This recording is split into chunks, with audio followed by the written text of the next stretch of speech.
My hands are tied behind a tree and I can't get them loose. The rope is new, the kind that tightens when you pull. I've been working at it for maybe 10 minutes and all I've done is cut into my wrists. No radio, they took that first. No trail, they walked me off it 40 maybe 50 yards into the brush before they tied me here and left. And they're coming back. I don't know how long I have. I heard the engine maybe 5 minutes ago moving away through the trees, which means it could turn around any time, which means I need to get free right now and I can't.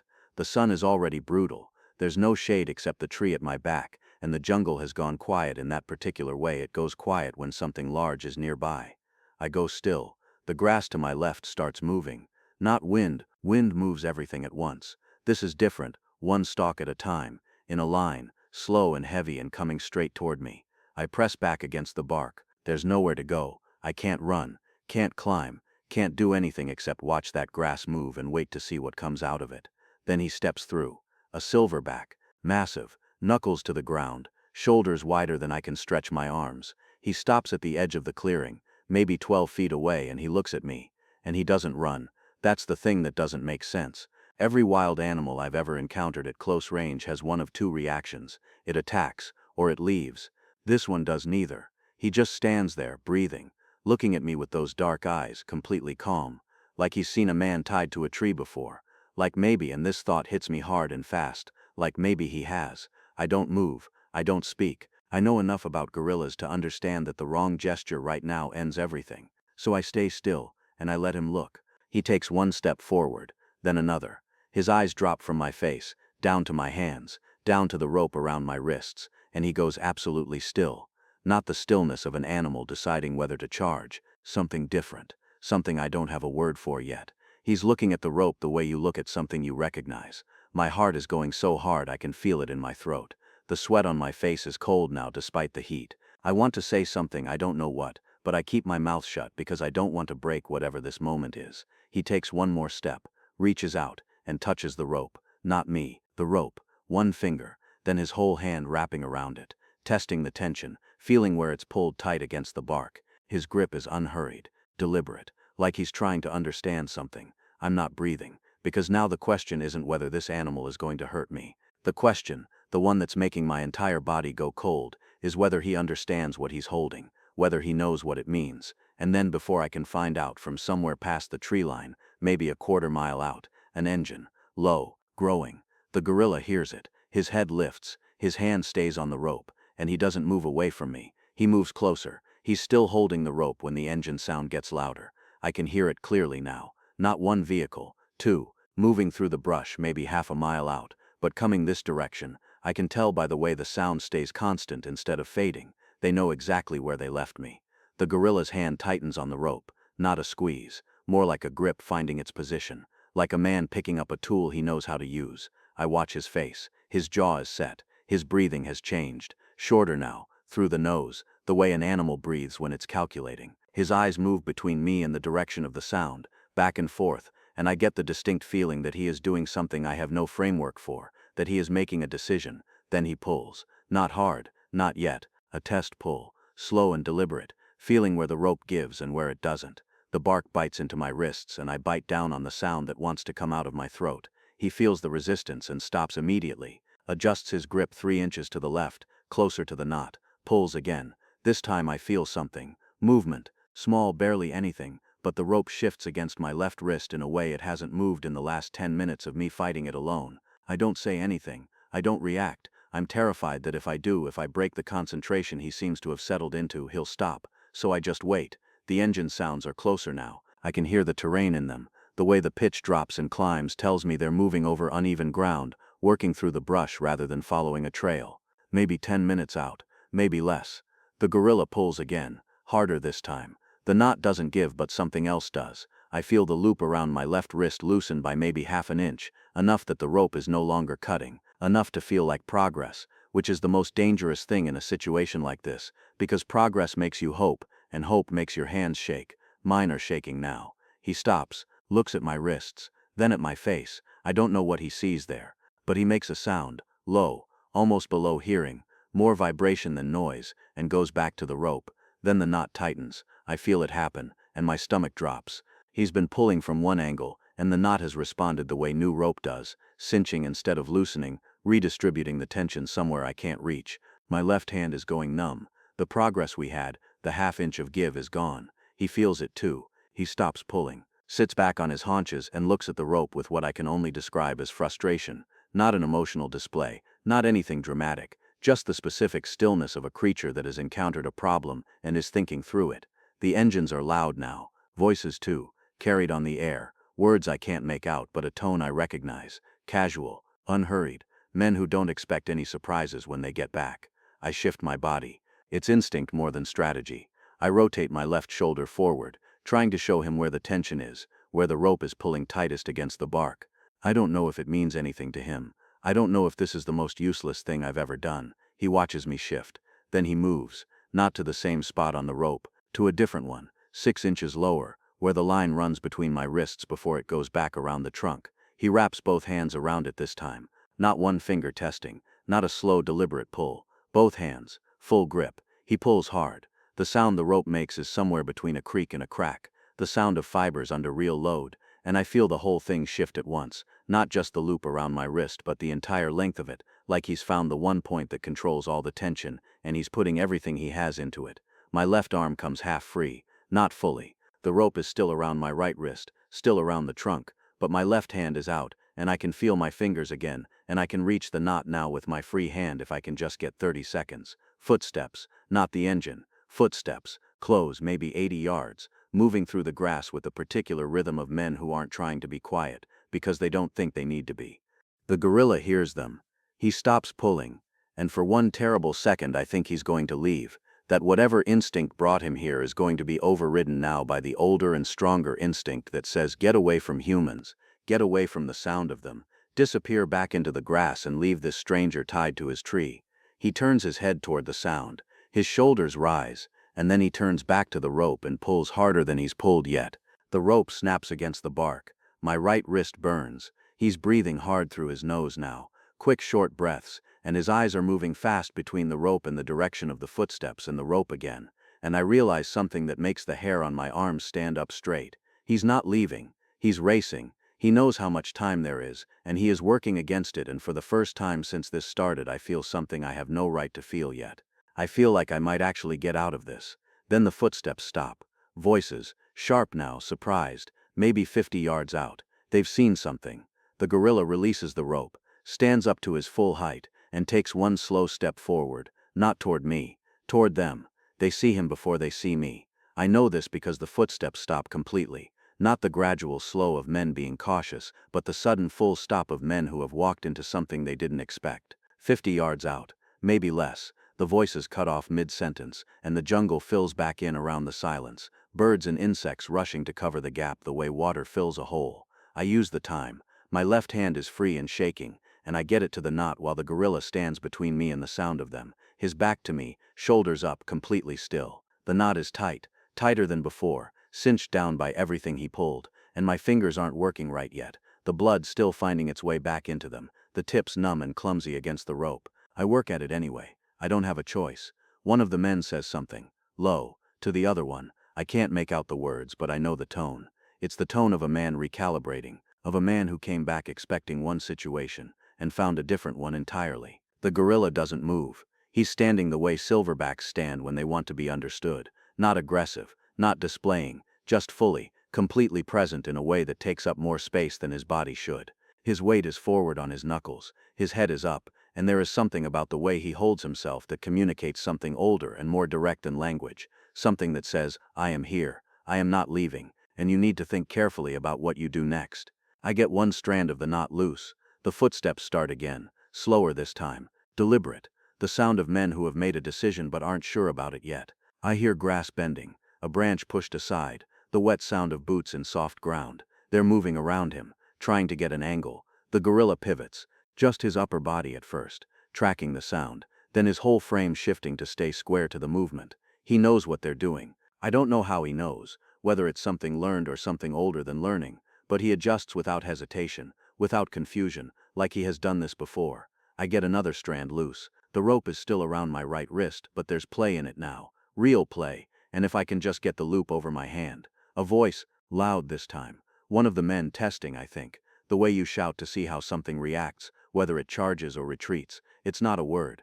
It's just sound. Sharp and sudden, and designed to startle. The gorilla doesn't startle. He answers. Not a roar. I want to be specific about this because the word roar doesn't capture what a silverback sounds like when he decides to speak. It starts in his chest. A deep percussive sound, almost mechanical, that you feel before you hear it, and it builds through his throat into something that isn't loud so much as it is large.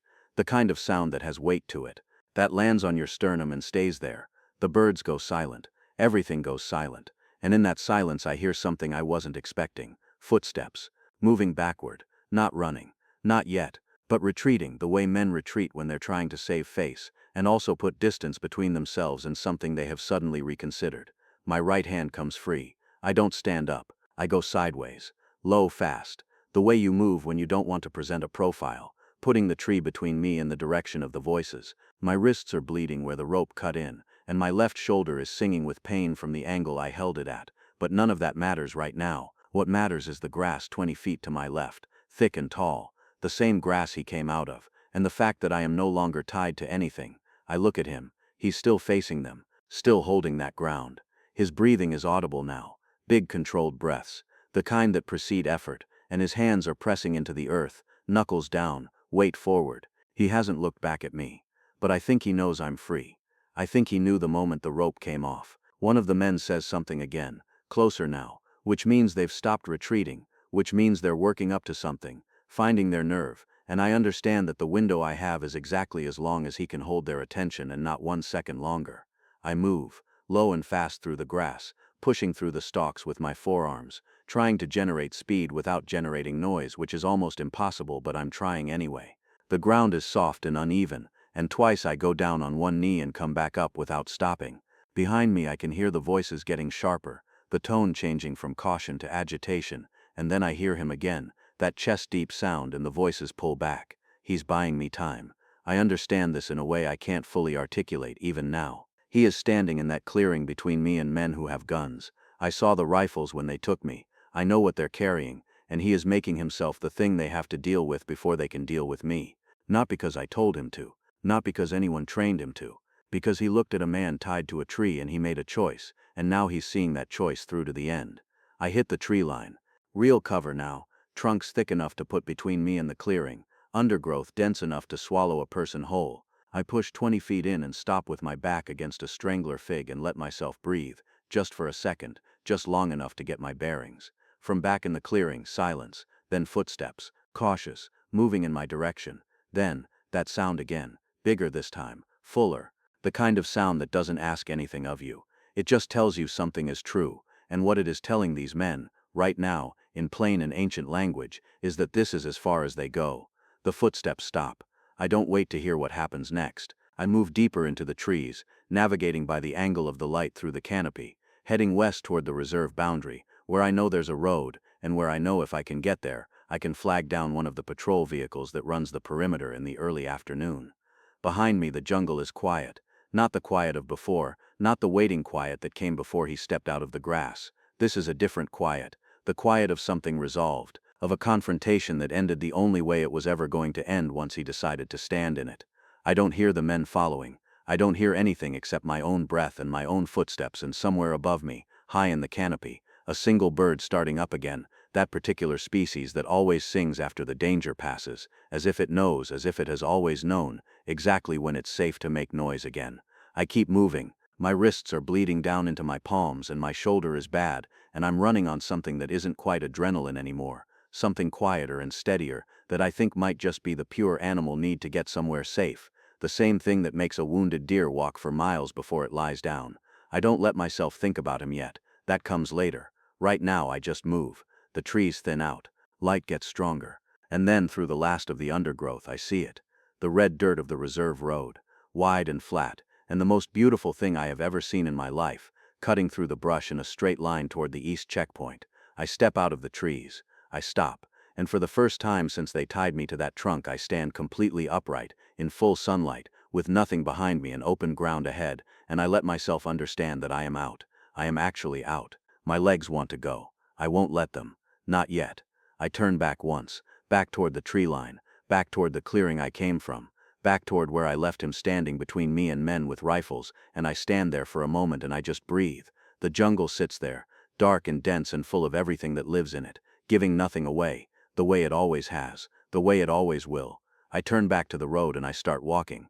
The patrol vehicle finds me before I reach the checkpoint. I hear it before I see it, that familiar diesel rattle coming around the eastern bend, dust rising behind it in the dry morning air. It slows when the driver sees me on the road, stops completely. The door opens and Marcus, one of the younger rangers been with us about 2 years, steps out and just stands there for a second, looking at my wrists, at my shoulder, at whatever my face is doing and says nothing. Sometimes the people who know this work best say the least. He gets me into the vehicle, hands me a water bottle without being asked, gets on the radio while I drink, calling it in, giving coordinates, using the calm measured language we all train ourselves to use on the radio no matter what we're actually feeling. I listen to him talk and I look out the window at the tree line moving past and I try to locate myself in time, to understand that 20 minutes ago I was tied to a tree and now I'm not. It takes a while for that to feel real.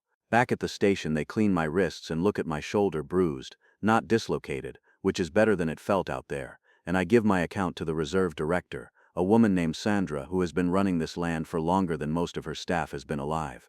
She listens without interrupting, which is her way, and when I finish she looks at me for a long moment and asks me to describe the gorilla again. I describe him. She nods slowly, doesn't say anything right away, walks to the window and looks out at the tree line the way people look at things they've been thinking about for a long time. Then she tells me his name. They call him Kazus. The local staff gave him that name years ago. It means born in difficult circumstances in Swahili, which I'm told suited him from the beginning. He lost his troop when he was young. Poachers moved through that territory about 6 years back. Same operation we'd been tracking for the better part of a decade, and Kazi was separated in the chaos of it. Spent almost 2 years as a solitary male before the reserve team began documenting him moving through the eastern corridor on his own. He'd been seen near poacher activity before, Sandra tells me. Not attacking, not fleeing, just present, watching, as if he understood something about the dynamic, about who was doing what to whom out there, in a way that went beyond simple animal wariness. I sit with that for a while. The operation moves fast after that, the way these things do when there's enough evidence and enough will behind them. The 2 men are picked up by mid-afternoon. They'd gone back to their vehicle when Casey wouldn't let them through, apparently, which meant they were still in the area when the reserve security team came in from the North Road. They're in custody by the time the sun starts going down. Part of the larger network we'd been building a case against for 3 years, the kind of operation that doesn't end with 2 arrests, but 2 arrests is a start, and sometimes a start is everything. I don't sleep well that first night. Not from fear. The fear was gone almost as soon as I hit the road, burned off by movement and sunlight, and the particular mercy of having something practical to do. What keeps me awake is something else, something quieter and harder to name. I keep coming back to the moment his eyes dropped from my face to the rope. That specific shift of attention, the recognition in it, the way he moved to the rope and not to me, the way he seemed to understand the difference between the man and the thing restraining the man. I've worked with animals my entire adult life. I understand on an intellectual level that gorillas are profoundly intelligent, that they use tools, that they grieve, that they form bonds that last decades. I know this, I've known it for years, but knowing something and having it reach through a rope and touch your wrist are 2 different things entirely. I go back out 3 days later. Not because anyone asks me to, not as part of any protocol or debrief or therapeutic recommendation. I go back because I need to see the place again in daylight, with my hands free, and because there is an older and less rational reason that I don't fully admit to myself until I'm already back on the Eastern Ridge Trail with my boots in the same red dirt and the same birds in the same canopy overhead. I'm looking for him. I won't call it anything more than that. I'm not expecting anything. I don't have food. I don't have any of the things you'd bring if you were trying to draw an animal to you. I just walk the eastern corridor slowly, the way I've walked it 1,000 times, and I look at the tree line the way you look at something when you're hoping for something but trying not to need it. An hour passes, maybe more. The jungle does what the jungle does, gives you sounds and shadows, and the constant sense that things are moving just beyond what you can see.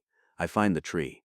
I recognize it by the rope still on the ground at the base of it, coiled where they must have dropped it when they tied me, and I stand there for a while and look at it without picking it up. There's a mark in the bark at wrist height where the rope pulled tight. I run my finger across it. A small thing. The tree will absorb it in a season or 2 and you won't be able to find it. But right now it's there, and I stand there with my finger on it, and I think about what it means to be held in one place and then not held anymore, and what it costs the thing that cuts you loose. I hear him before I see him, not footsteps this time, just that shift in the air, that particular quality of attention that the jungle takes on when something significant is nearby. I've felt it 100 times and I've never been able to explain it to anyone who hasn't felt it themselves. It's not a sound, it's more like the absence of the sounds that were there before. I turn slowly. He's at the edge of the clearing, the same place he stood 3 days ago, at the boundary between the tall grass and open ground, watching me the way he watched me then. Calm, unhurried, those dark eyes moving across my face and then down to my hands that are empty and untied and hanging loose at my sides. He looks at my wrists. I don't know what he sees there. The marks from the rope are mostly faded now, just faint lines, barely visible. But he looks at them for a long moment the way he looked at the rope itself, with that quality of attention that has nothing casual in it. Then he looks back at my face. We stay like that for a while. I don't move toward him. I don't speak. There's nothing I could say that would mean anything to him. And there's something in that, in the complete absence of language between us, that feels appropriate. Like the only honest response to what happened out here is silence, like words would actually make it smaller. The morning light is coming through the canopy at a low angle, the way it does in that hour before the sun gets high enough to flatten everything, and it catches the gray on his back, that ash-colored silver that gives his kind their name, and for a moment he looks ancient in the truest sense of the word. Not old, ancient. Like something that was here before the words we use to describe things, and that will be here after. He holds my gaze for another moment. Then he turns. No drama in it, no ceremony. Just the unhurried pivot of an animal that has somewhere to be, moving back into the tall grass with that rolling knuckle walk, the stalks closing behind him one by one, until the last of him disappears, and the clearing is just a clearing again. Empty and quiet and full of light. I stand there for a long time after he's gone. I think about what it means to be in danger and have something choose, not be trained, not be commanded, not be conditioned into it, but genuinely choose, out of whatever it is that lives in a creature like that, beneath the instinct and the biology, and the million years of evolution that told it to stay away from humans and their ropes and their trouble. He didn't help me because I deserved it. He didn't help me because we had a history, or a bond, or an agreement of any kind. He helped me because he was there, because he saw what was happening, and because something in him, something I don't have the language for and maybe nobody does, decided that it mattered, that I mattered. I walk back to the road in the full morning light, birds loud in the canopy above me, the jungle alive in every direction, and I carry that with me the way you carry the things that change you, not in your hands, in the place where the rope used to be.